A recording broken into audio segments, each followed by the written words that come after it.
Welcome back to True North Sports Talk Podcast. And as you can tell, Peter Barclay here, and we have a loaded episode for you today. As always, to my left, we are getting ready for Blue Jays baseball at 2 o'clock. And yeah, so we aren't actually talking baseball today. We are talking a different Toronto team that has made some news in the past week or so. If you follow Toronto sports at all, you know possibly exactly what I'm talking about, as we are talking about the Toronto Maple Leafs.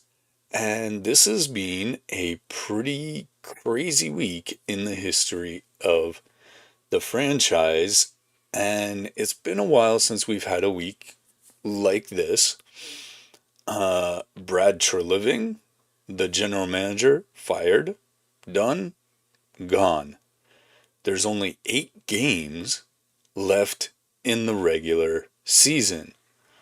On the same night that they played that game.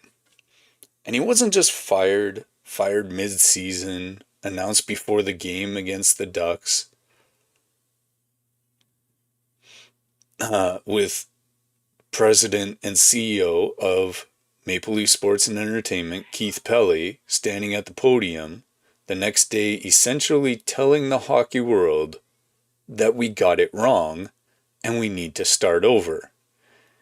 In a city that lives and breathes the Toronto Maple Leafs and breathes hockey, that's a bit of a five-alarm fire for this fan base. So today we are going to go deep into this one here, and we are going to try and break things down as best we can, try and figure out who might be the next general manager of the Toronto Maple Leafs. And we're just going to talk about whether even Keith Pelley should be in charge of this thing. Because ever since he returned, taking over for Lewicki, all of Toronto's franchises, and I mean the Raptors are kind of bouncing back a little bit, but ever since Keith Pelley returned, the Toronto sporting landscape has returned to mediocrity. I don't know how else to say it, really. And apparently he has a plan going forward. Apparently that includes a consulting firm, which is code for I don't know what the heck I'm doing, which breeds the suggestion that I made a minute ago. Why is this guy even in charge of these teams? So if they're going to have a consulting firm, which has all consulting firms have a abysmal track record of deciding on who GMs in the league should be, hopefully what we will give you will be 5 real legitimate candidates. And in reading over my research, I actually might like one of the honorable mentions far better than some of the actual candidates, just simply because Keith Pelley has kind of made it known that he wants a bean counter, a stats and numbers kind of GM. And I don't know that that's the right thing for a GM to be. Sure, analytics help the game when used correctly, but there's a gut feel, uh, intuition that good GMs have. And you can't tell that from a guy who sits there and feeds you numbers from a computer. It just doesn't work that way. And again, yes, they have their place in a game, the analytics do, but this isn't the place where they need to be the be all and end all. So we're going to try and give you some candidates here. We're going to talk about Craig Berube's future, because he was kind of the Treliving guy meant to rattle the cage and bring some toughness to the team. Well, he might have brought it behind the bench, but you can't force the guys on the ice to be tougher. William Nylander isn't tough. John Tavares isn't tough. Auston Matthews has become a lazy superstar. I don't say that lightly. But the difference we saw in Auston Matthews during the Olympics to what we see on a game in and game out basis, even in the Stanley Cup playoffs, tells us that this is a lazy superstar. He's gone for the season with knee surgery, so the question will be, what is he going to be when he comes back? And so there's a very real question here as to whether this team retools or rebuilds. So we have so much to cover. So maybe grab yourself a coffee. I got my beverage. Whatever choice you make, cool. So strap in. Again, this is True North Sports Talk Podcast. And where do we start on all of this? Well, how do we get here? Let's talk about what Brad Treliving's tenure looked like as GM of the Toronto Maple Leafs. We're going to start at the beginning. Some of the newer fans might need a little context. Brad Treliving was hired by Brendan Shanahan in May, or at the very last day of May, in 2023. He was set to replace Kyle Dubas, and at the time it was like, you can't do much worse than Kyle Dubas. He did marginally better the first year, and then it's just been status quo. He came from Calgary. He was there a long time. He had been with the Flames for 9 years. He had a reputation as a solid, old-school hockey guy, and that's a good thing. We needed that here. And from the GM side of things, he had a very quiet tenure. Like, he wasn't always in the news. He wasn't always making comments that were getting him in trouble. He was very just get the job done. And Toronto needed that for a time. He has been known as a bit of a snot and grit type of guy. And as some in the media have always called his approach. He took over a team that appeared to have all the talent in the world and just felt like it was like one piece away from, maybe a couple of pieces away from getting over that Florida hump and advancing potentially to a Stanley Cup. In his first 2 seasons, wasn't all bad. Year 1, they got bumped in the first round by Boston, which was kind of the status quo. Not great, but not terrible. Year 2, 24-25, the Leafs actually won the Atlantic Division with 108 points. They beat the Ottawa Senators and finally got out of the first round and went to Game 7 with the eventual Stanley Cup winners. And that was the furthest that the Matthews era Leafs had ever gone. Mitch Marner was still there. And again, like we mentioned, Florida went on to win the Cup. So it really felt like progress had been made. But some of those decisions along the way started to erode the foundation. So what are some of the big ones? Well, first there was the Mitch Marner situation. Marner's no-trade clause kicked in basically right from the beginning, July 1st, 2023. Treliving had just arrived, and there's an argument that dealing Marner at that point was never seriously on the table.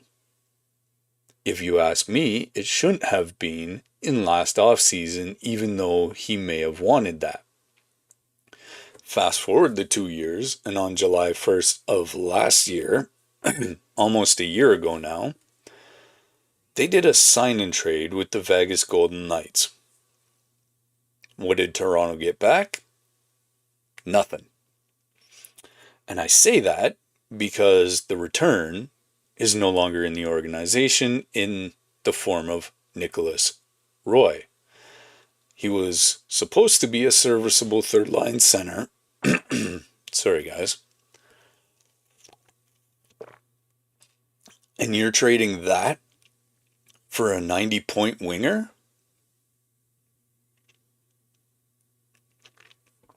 The hockey world, myself included, was pretty stunned at how little Treliving got back. And that hole that Marner left, till this moment, has not been filled. They brought in Dakota Joshua from Vancouver, Matthias Maccelli from Utah. They had Nicholas Waugh. None of those players could replace what Marner gave to this team.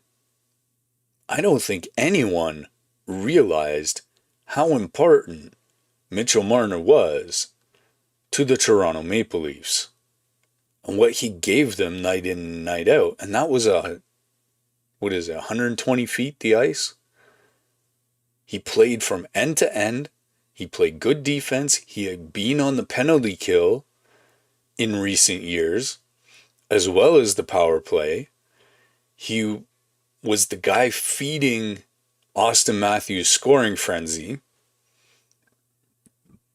And you can tell that that was the case based on the fact that Matthews has just looked lost this year without him.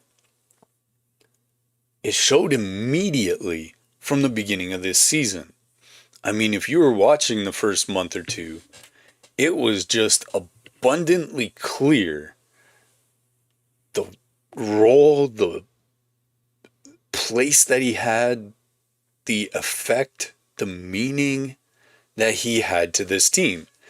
If you go back and look at October, November, True North Sports Talk, we talked at length about what Mitch Marner meant to this team and what a blunder it was to not get more back. So then there's a trade that might even define Treliving's legacy more than anything else, and that's the Brandon Carlo deal. In March, so a little over a year ago, at the trade deadline, Treliving shipped top prospect Fraser Minton, a conditional 26 first-round pick and a 25 fourth-rounder to Boston for Brandon Carlo. Carlo was a physical stay-at-home blue liner, something that the Leafs needed. At that point in his career, he was already, though, on the back end of it. Meanwhile, you had Minton, who has developed into a legit top six forward in Boston. Wouldn't that look real nice right alongside Austin Matthews right now? And the pick that went to Boston, that means the Leafs don't have a first rounder this year unless it lands in the top 5. You have to imagine that's why they're tanking right now, is to try and keep that pick as well as maybe get if the league accepts their bribes, the first overall pick. So right now it's projected to go anywhere from 5th to 10th overall. And so they potentially gave away a top 10 pick and a top 6 forward for a player who has never really been noticed in Toronto. That's a Phil Kessel type fleecing from the same team in the Boston Bruins. I don't know what it is. I think Keith Pelle, if he's going to still be around, needs to make a rule with the next GM. You are not allowed to trade with the Boston Bruins because they steal our lunch and our lunch money every single time. And then came this year's trade deadline, and perhaps the final nail in the coffin, because a lot of us are sitting here scratching our head at the fact that if they were going to fire Treliving, what was he doing overseeing the trade deadline?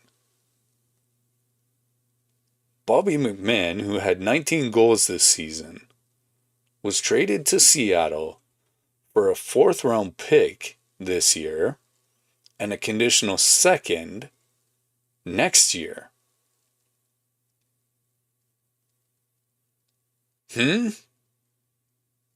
That doesn't sound right. And why would you do that to one of your more important depth players? Considering what power forwards were fetching at the deadline, that's really, really, really far below market value. Scott Laughton, who had been acquired for a conditional 1st, was dealt to Los Angeles for a conditional 3rd. And it wasn't even a guaranteed 2nd. The fan base, rightfully so, and I remember this at the time, was like, what the heck? This doesn't make any sense. And if you sprinkle all these things in throughout his tenure, there were smaller questionable decisions, like re-signing David Kampf, who ended up being disgruntled, to a 4-year deal, and his production just fell off a cliff. You buried homegrown prospects like William Villeneuve and Minton in the minors. And what did you get for it? Veterans that didn't add up to what you needed. The Henry Thrun acquisition, the Matthias Maccelli trade, it was just salt building a pile. When the pile got too big, it finally broke. So then the worst moment, the moment many believe broke the season, was March 12th. Obviously, that was a difficult time. Austin Matthews, the franchise player, the guy who had just won the gold medal with Team USA in Milan, even though it was more the rest of the team that won it than him, he took a knee-on-knee hit from Radko Gudas. Grade 3 MCL tear, and his season was over. Gudas got 5 games, and on the ice, not a single player did anything about it. Morgan Rielly apologized after. I don't know why you'd expect him to do anything. He's too nice. But this is the lack of toughness and grit that this team has right now. So the whole thing was just demoralizing. And it crystallized what a lot of people already felt, and that was this team had truly lost its identity. It had zero toughness, and it just really was not competitive anymore. Matthews finishes this season with 27 goals, which isn't horrible. It's nothing to sneeze at. but it is by his standards and the standards that were set with him and Marner together. And he only played and did that in 60 games. So the first time in his career, he averaged less than a point per game, which is saying a lot. He had a successful knee surgery, thankfully, on March 19th, and should be ready for training camp. So that part is good news. But the optics of the whole situation, so what did it look like to us on the outside, was just absolutely abysmal. And this is where you need a Ryan Reaves type player that can go out there and just deal with Agudas instantly. The team entered March 30th sitting at 32, 30, and 13. That was 7th in the Atlantic. And they were missing the playoffs for the first time since 2016-2017. That's a bit crazy. It's been a long time since we had a team miss. And on the other side of that, you have to kind of follow the breadcrumbs like we've been doing this segment.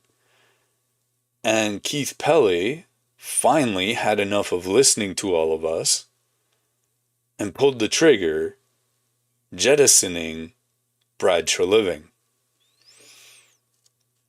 So, let's talk about Keith Pelley and what that press conference meant.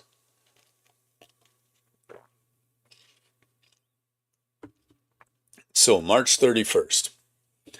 This was fascinating. Tells us a lot about the direction of this franchise. Pelley did not hold back.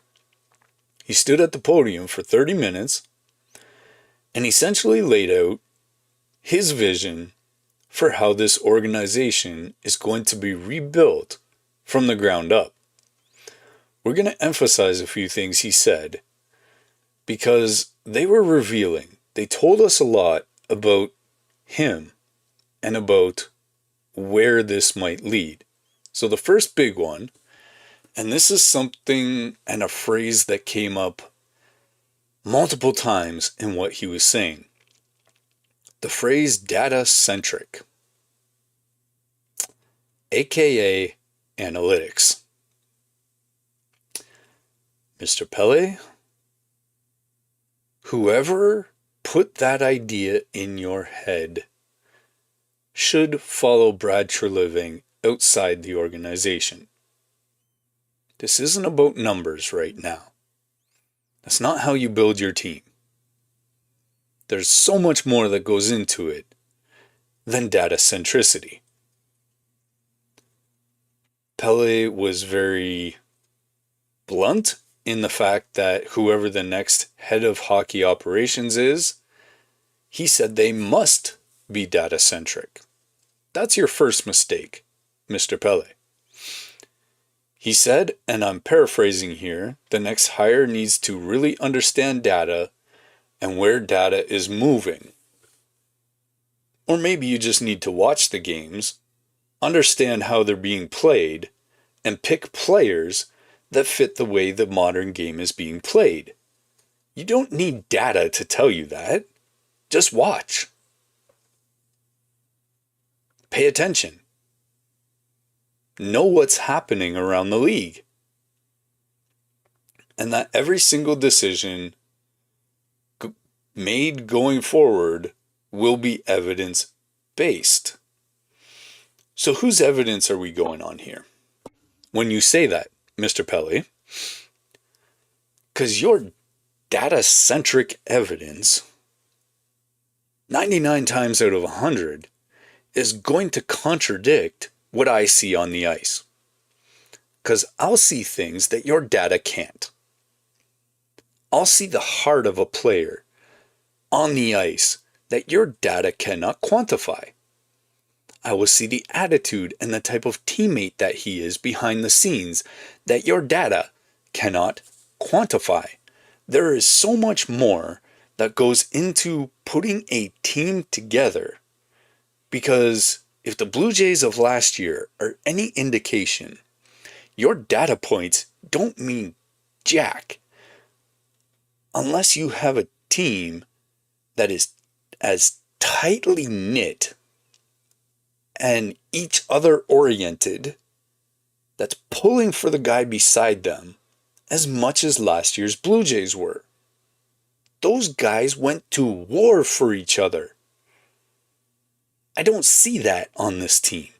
And your data points can't pick out the guys who are like that in their mentality and the heart that they play with. Your data can't tell me that. It really can't. So your data-centric stuff just doesn't add up. He specifically cited Eric Tulsky of the Carolina Hurricanes as a model. Carolina's been okay the last few years, but what did they win? I got a clue for you, Mr. Pele. Same thing you won. Nothing. Tulsky is a data scientist by background, which is scary, who has become one of the most respected GMs in the league. I question that. The Canes are a model franchise right now. I doubt that. They haven't won anything. Florida being the key here. Analytically driven, a strong prospect pipeline, so they say. I don't see that on the ice. Excellent at building from within. Keith, I think you're off track here. Pele essentially said, that is what I want to build in Toronto. Again, I think you're going down the wrong track here. He also referenced the rebuild of Toronto FC, the soccer club, as a template. Again, that hasn't worked out very well, Mr. Pele. The Toronto FC are not what they were under Mr. Lewicki. So, you say you oversaw that overhaul, and maybe you did, but it hasn't worked yet. They haven't won anything. And you used a data-driven approach, but it hasn't worked. So why are we practicing insanity, which is doing the same thing over and over again, expecting different results, with the Maple Leafs? It's clear it doesn't work, so if you're citing that as your reference, you're out to lunch, sir. And if you want to bring that same philosophy to the Leafs, that's not going to work. Now, one of the most important things that Pele said was about the structure of the new front office. He is keeping all options open. So we might actually see two hires here. We might go back to what we saw with Brendan Shanahan as a president of hockey ops, and you might see them work with a general manager. So it could be one person doing both, or it could be two people, one in each position. He hasn't decided that yet. He said he doesn't want to get boxed in before the right candidates or candidate reveals themselves. Well, let me suggest something to you, sir. Using a consulting firm puts you in a box. You might want to be careful before you do that. He also made it very clear that budget's not a concern. So we already know that the Leafs spend more on hockey operations than any other team in the NHL. He said, and this is direct quote territory here, the team is blessed with the best resources in hockey. Sure doesn't play out on the ice, but that money isn't going to be the reason that they miss out on a candidate. If you miss out on one, sir, I believe you are going to be the issue for that candidate. On the timeline, Pelly wants the new hire in place by the middle of May, hoping to get it there before the NHL Combine, which runs May 31st to June 6th. And if that doesn't happen, then you definitely want it in place before the draft. So we're looking at 6 to 8 weeks for the search. And now the elephant in the room, this consulting firm thing. This is something that TSN's Pierre LeBrun broke on Insider Trading this week. And Pelly has not yet formally hired a search firm as of today. But LeBrun reported that MLSE hopes to have one in place probably by the end of when I record this. So once the search firm is retained, Pelly's expected to hand over a list, of 8 to 10 names for them to begin vetting. The search is being treated like a CEO hire in a major corporation. That is not how you pick a general manager. But they are being structured, methodical, and evidence-based. LeBrun also said that Pelly hasn't been sitting on his hands in the meantime. He's already having informal discussions with people around the league, building that short list in his head. According to NHL.com, there's about 7 candidates so far that had reached out proactively to MLSE within hours of the Treliving announcement. And that it's the Maple Leafs, the second most storied franchise in all of the NHL. Of course, there's going to be interest in this job. And there should be. Despite this season, the Maple Leafs do have a lot to work with. You still have Matthews, you still have Nylander, John Tavares is there. So you're not completely rebuilding from scratch. It is a bit of a retool, and Pelly made that clear. And he said rebuilding is for franchises that have nothing. So there's an element of truth to that. But there are foundational pieces that need to be built around. They have a generational player in Auston Matthews, and the goal is to get the right people around them. One thing Pelly said that maybe got a bit lost in the noise is he said the team needs more draft picks and more prospects, and he acknowledged that the cupboard is pretty thin. They don't have a first or a second this year, unless they get as high as 5th worst. Their 27 goes to Philadelphia unless it's a top 10, and whoever comes in has to be pretty creative and aggressive in working out some future assets. So, let's look at probably what will be the top 5 candidates, at least as of today. Now the list is fluid, it's changing all the time. We're going to cite Elliot Friedman, Pierre LeBrun, Darren Dreger. These are guys in the know, and so they're competent sources. We want to be clear, these are all names that have been reported on by those 3 guys. They are names that fit the profile that Pelly outlined, and they're not just guesses. They're names that the hockey world is actually discussing these days. So, first candidate, and this is one of the first names I heard after the firing. Doug Armstrong. He's been the GM of the St. Louis Blues for about 16 years now. They might be considering a change at that position basically after the fact that they've been on the downward slide a little bit the last few years. He won a Stanley Cup in 2019. He was the GM of Team Canada in this past Olympics, so he brought home a silver medal, being it was Team Canada. And he is widely considered one of the most respected executives in the game. Here's the thing though, the Blues are in a transition period.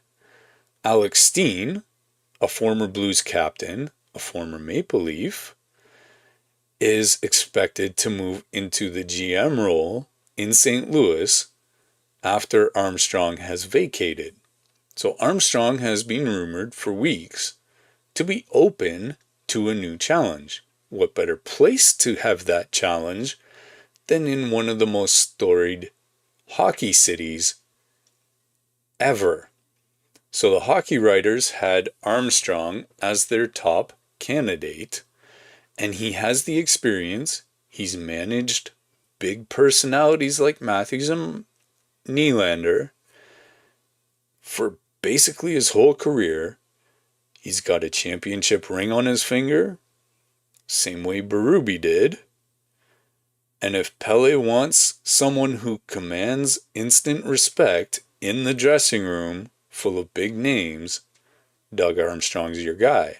Now, if I'm not wrong, he's got the same ring that Berube does, because I think Berube was his coach in St. Louis when they won the Cup. And so that might be the only way Berube keeps his job. Who knows?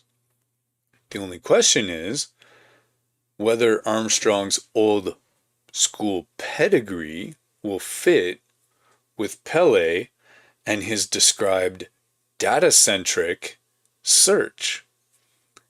He's not a Tulsky type analytics guru, but if the structure is Armstrong as president of hockey ops, setting the culture, managing the big contracts, holding everyone accountable, then you could have a younger, more analytics-driven general manager to work underneath him. That could actually work out as the best combination for the Leafs. You have that hockey eye, that guy that can feel out the heart of a player, to work alongside of a data-centric, analytics-driven mind. And when you combine those two things, you might actually get what you're looking for. So, if that's a model that makes a lot of sense, which it does from the outside looking in, an experienced hand at the top, a forward-thinking data mind for the day-to-day work, then don't sleep on Doug Armstrong. Our second candidate, Sonny Mehta. Now this is a different one. Sonny Mehta does not have a traditional hockey background. He was a professional poker player. That's interesting. He was a data scientist, and he built the New Jersey Devils' first full-time analytics department. Can't say that worked out real well, as New Jersey's been floundering for years since the departure of Martin Brodeur. And for the last several years, he has been the assistant GM and head of analytics for the Florida Panthers, which tells you a whole different story than the New Jersey Devils. That would make him a two-time Stanley Cup champion. And he was literally in the room where it happened when Florida beat the Leafs in the second round last spring. Mehta's name has been everywhere this week. Darren Dreger specifically cited him as a candidate who would perfectly fit what Keith Pele is looking for. Think about it. Pele says he wants evidence-based, data-centric decision-making, while Sonny Mehta has helped build one of the most analytically sophisticated franchise in the sport. The irony of hiring one of the architects of Florida's dynasty to fix Toronto is almost poetic. And at the same time now, you would have him, perhaps, paired with Doug Armstrong, and that could be your white knight or your secret weapon or your superpower, whatever you might want to call that. He would need experienced hockey voices around him, so again, that would be the Doug Armstrong. He needs a strong scouting staff, a veteran advisor, or a POHO.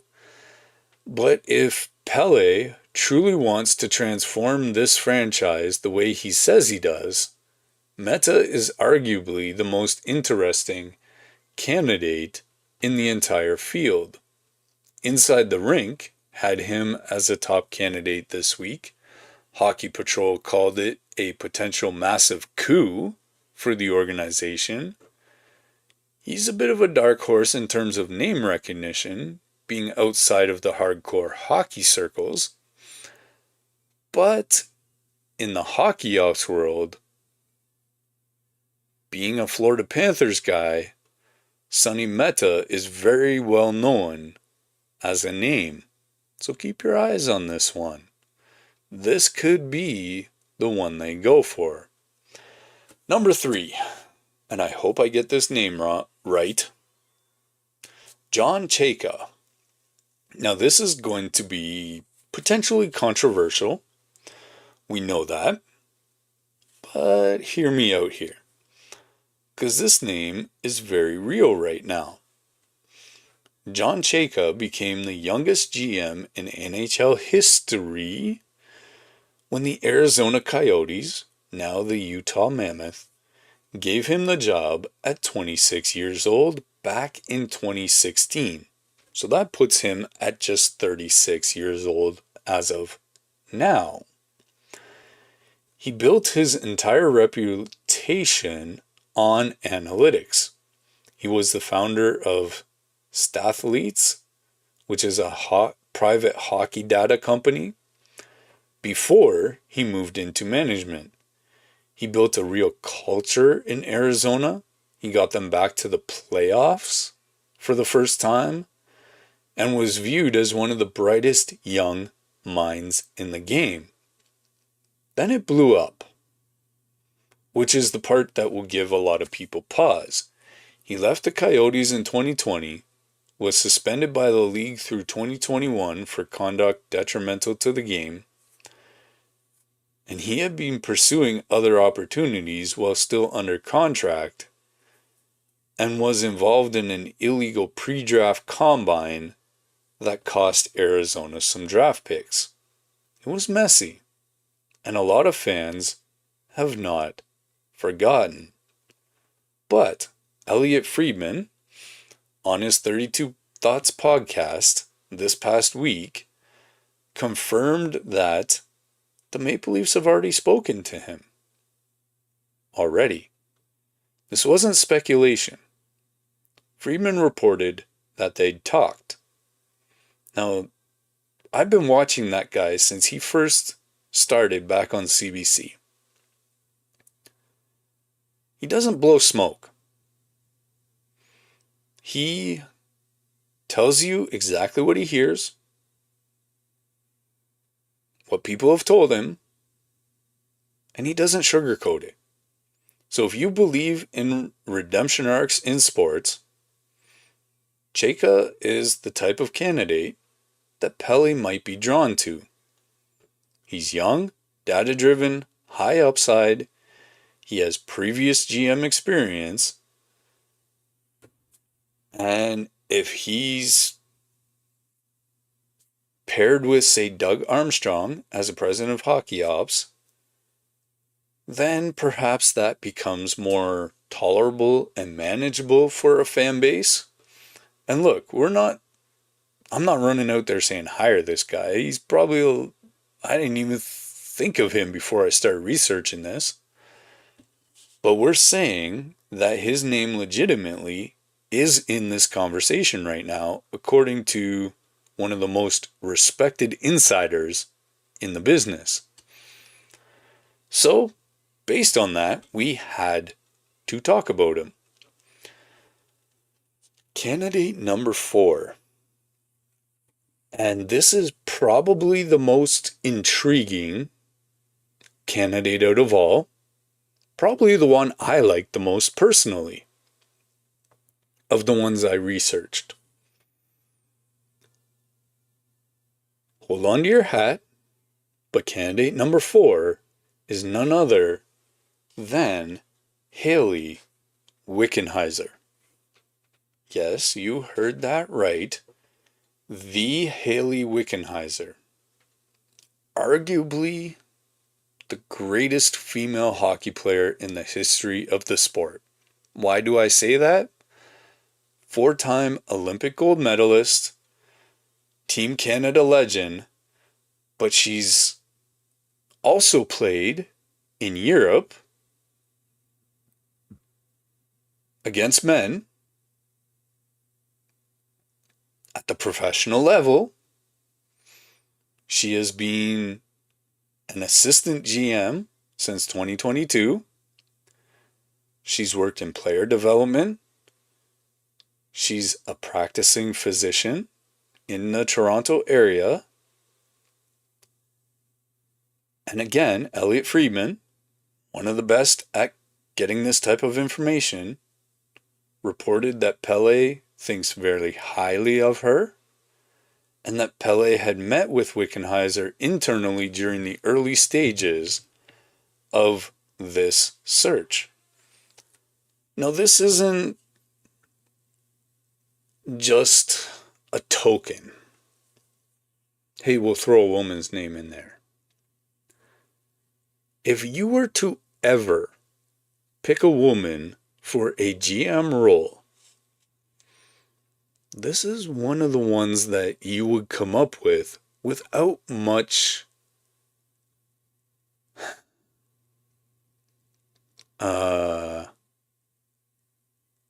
convincing needing.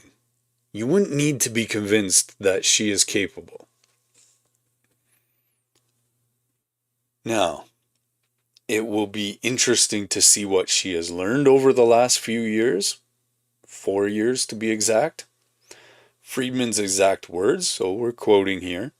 I won't be surprised if something there appeals to her and she has an elevated role.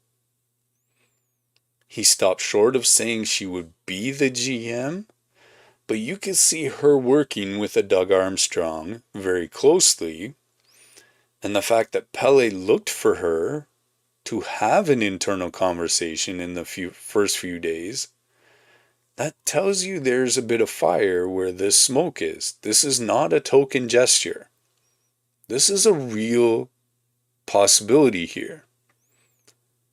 Think about what she brings to the table as a GM. She works in player development. That's one of the most important things already.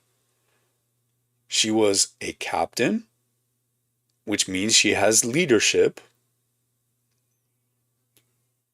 4 gold medals, longevity. She is the ultimate competitor. She understands player development deeply, just from being with Team Canada, from being in the organization with the Leafs. She's already inside the organization. She understands what the culture is now and how it may need to be fixed.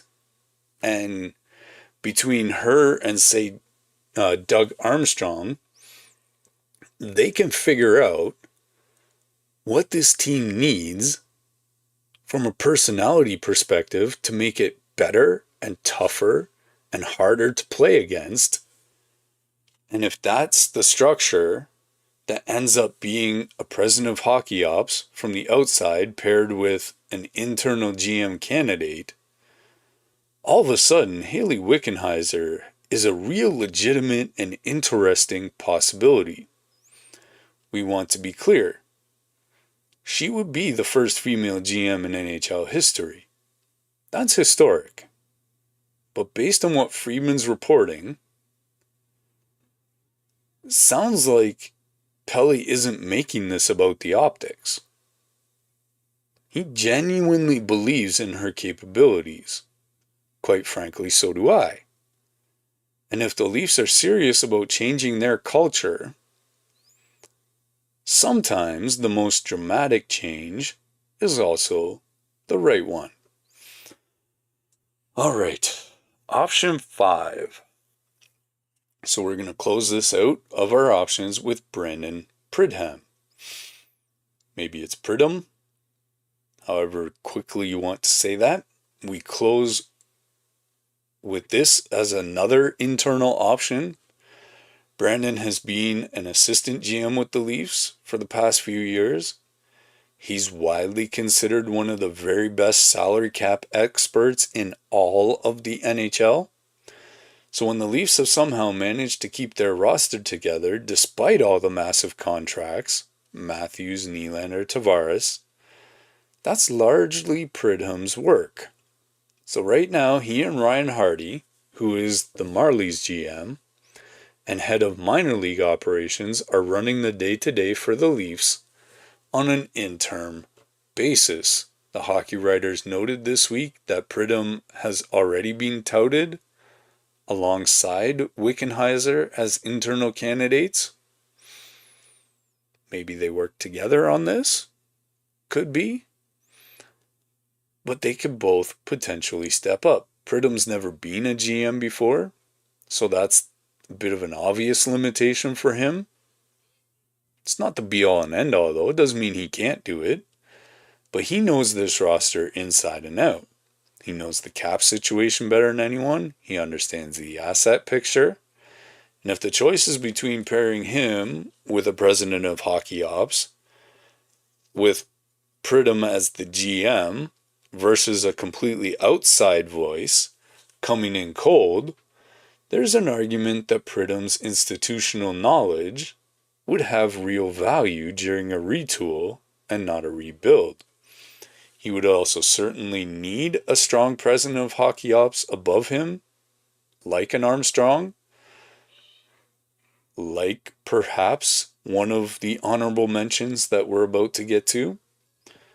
So to give the higher credibility with the fans, but don't dismiss him. He's in that building for years now, and he is very well respected around the league. So some quick honorable mentions, and some of these guys could fit the role of hockey ops alongside those 5 names. Now Mike Gillis, who led the Vancouver Canucks to back-to-back President's trophies in the Sedin twin era. You have Kevin Adams with the Buffalo Sabres. He's a data-driven guy. He's done a okay job at building that team back up. You have Dean Lombardi, who's been a long-time executive. I could be wrong, but I think he was the guy that built the LA Kings, who rivaled the Chicago Blackhawks in the mid-2010s. So, he would make a good president of hockey ops too, I think. Then you have an executive in Jamie Langenbrunner, who was captain of the Edmonton Oilers for a long time. And I actually think he might be an interesting candidate. He's assistant to the GM in Boston, and his name has surfaced as well. Now we get to the question, what happens to Craig Berube? And we're also going to take a look at Auston Matthews. So we have to talk about Craig Berube, because even as the GM search dominates the headlines, the coaching situation is a pretty massive situation also, as most new GMs, unless it's a Doug Armstrong that knows Berube, like to come in and clean house and start fresh with their own guys. So when Pele fired Treliving on Monday night, Berube was in Anaheim about to coach a game. Darren Dreger reported that Berube had been told about Treliving's dismissal but had not been given any indication of what his own future might look like. Pele essentially punted the coaching question, meaning he deflected it. He tried not to answer. He said on Tuesday that Berube's fate would be in the hands of the new head of hockey operations. So again, new GM may want to go with their own guys. So the quote was, something as big as Craig Berube would go all the way to ownership, which is the polite way of saying we're not firing him right now, but we're not protecting him either. So the case against Berube has become pretty significant in Toronto. The Leafs have allowed the second most goals in the NHL this season. That speaks to the players on the ice. First and foremost, Berube hasn't been given the parts he needs to keep the puck away from Stolarz and Wall. They've given up the most shots against per game, but again, that's the players on the ice. Berube can give them all the structure he wants, but if they're not able to carry it out and successfully keep the puck away from the front of the net, there's only so much he can do before he needs new pieces. So their defensive structure has been a bit of a disaster. That Gudas Matthews incident, when no player on the ice responded, many analysts point to that as a sign that he has simply lost the room. But again, it's not all Berube's fault either. He was handed a roster that lost its best winger in Marner, one of the best two-way players on the team. He was never adequately replaced. He has an aging, expensive roster without a proper defensive core. And yet last year, Berube coached this same group to the Atlantic Division title. It's not quite the same group, but you get the picture. They also had the furthest playoff run in the Matthews era. So if he has the right guys, his systems do work when the personnel fits it. But Brad Treliving's job was to go out and get the personnel to fit the system. There's a reason they fired him. He didn't do that. So the bottom line is, it's almost universally that analysts agree that the new GM should have full authority over the coaching decision. I agree. So if you're Doug Armstrong walking in, or Sonny Mehta, or whoever it might be, do you want to walk into the job already handcuffed to a coach that you didn't choose? Probably not. A clean slate makes sense, but at the same time, you could try and fit his systems. He's not the worst coach in the world, so you could try and work with him for a bit, but that leash is reasonably going to be short. Some names being floated as potential new coaches if Berube goes. Some say Pete DeBoer, but he just got hired by the New York Islanders today, just after this podcast was written. So that name is a bit off the list, just because he was in New York and Patrick Wall was let go today. You got Bruce Cassidy, who was fired by Vegas in favor of John Tortorella. Cassidy's won a Stanley Cup there in 2023. He's high profile, proven winner. He could immediately give credibility behind the bench, but again, he still needs the parts to make it work. His name's already started appearing in the conversation, and so we'll see how that turns out. Now we turn to Matthews, because ultimately everything about the direction of this franchise hinges on him. We know he had surgery on the 19th for an MCL tear. He's expected back in 12 weeks, which puts him on track for mid to late June, right around the start of the off-season workouts. The medical team is reportedly cautiously optimistic about his recovery, and the timing lines up reasonably well for training camp. There's a larger question here that the Hockey News raised this week. What does Matthews want? His current contract runs out at the end of the 27-28 season.